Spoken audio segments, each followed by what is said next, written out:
Hello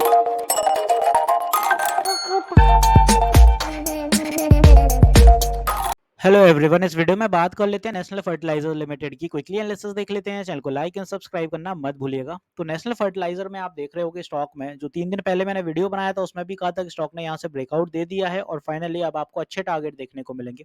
आंकड़े भी रखे थे 105 जाएगा डेफिनेटली। आज अपन को 105 के स्टॉक में नतीजे भी देखने को मिल गए कि 105 तक स्टॉक जा चुका है। कल क्या होगा वो समझ लेते हैं। आज आप देखिए 105 पे हर्डल एग्जैक्ट इसीलिए फेस हुआ क्योंकि कुछ इन लेवल का रेजिस्टेंस था। ये कुछ लेवल ऑलरेडी थे। साथ ही साथ आप देखें तो 100 जैसे ही सस्टेन होता है उसके बाद 105 लेवल तक रहते हैं सेलर्स। तो सेलर्स हमेशा 105 के ऊपर जैसे ही जाता है तो सेलर्स थोड़े वीक होने लगते हैं, इसीलिए 105 तक हमेशा सेलर्स का जोन माना जाता है। साइकोलॉजिकल लेवल निकलने के बाद 5 पॉइंट बाद या 5 पॉइंट पहले हमेशा सेलर्स रहते हैं इसीलिए। तो कल अगर ये फिर से 105 अगर ये सस्टेन कर लेता है, यहाँ पे रुकता है, कोई पुल बैक नहीं रहता है, तो ऊपर की दिशा में जो नेक्स्ट टारगेट अपन को जो बड़ा हैगा वो रहेगा 110 का।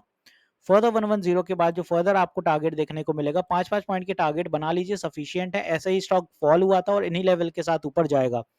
इन लेवल्स पे आप देखें 5-5 पॉइंट के ही आंकड़े थे, ये सारे लेवल्स हैं। इसी वजह से मैं बोल रहा हूँ 5-5 पॉइंट के लेवल सफिशियंट है और यहाँ से जब स्टॉक ऊपर की दिशा पकड़ेगा तो इन्हीं लेवल्स पे आपको रेजिस्टेंस देखने को मिलेगी। जो मेजर रेजिस्टेंस रहेगी स्टॉक में वो रहेगी आपकी यहाँ कहीं पे 125 पे, और 125 के बाद 130, क्योंकि यही रिसेंट हाई है स्टॉक के, इसीलिए। वेल वो तब जब वहां पहुंचेगा तब की तब देखी जाएगी, बट फिलहाल इंपॉर्टेंट जो दो हर्डल है वो है 115 के आसपास। वो इसलिए क्योंकि स्टॉक कल आपका अगर मूव करता है ऊपर की दिशा में और यहाँ से 5-5.5% चलता है तो 110 आ जाएगा, और यही स्टॉक अगर 10 से 11% चलता है तो आपका आंकड़ा दिखेगा 115 के आसपास।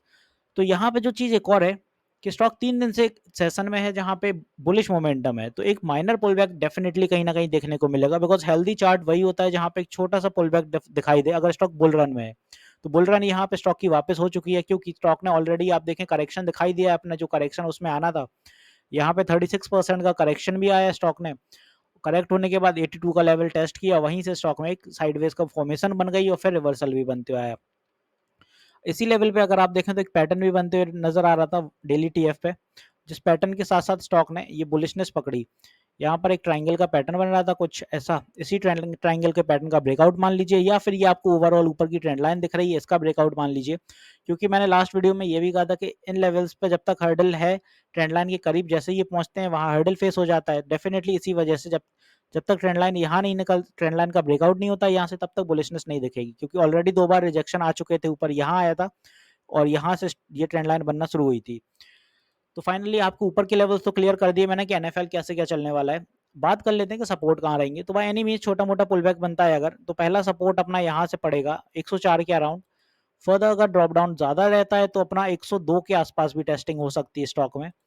तो अपन 3 टारगेट लेके चलते हैं। 102 के बाद अपना जो इंपॉर्टेंट लेवल है वो 100 का बड़ा साइकोलॉजिकल लेवल है, हैवी बायर्स होंगे तो इसके नीचे नहीं जाना चाहिए। तो ये हो गया अपने सपोर्ट और ये होगा एज अ रेजिस्टेंस।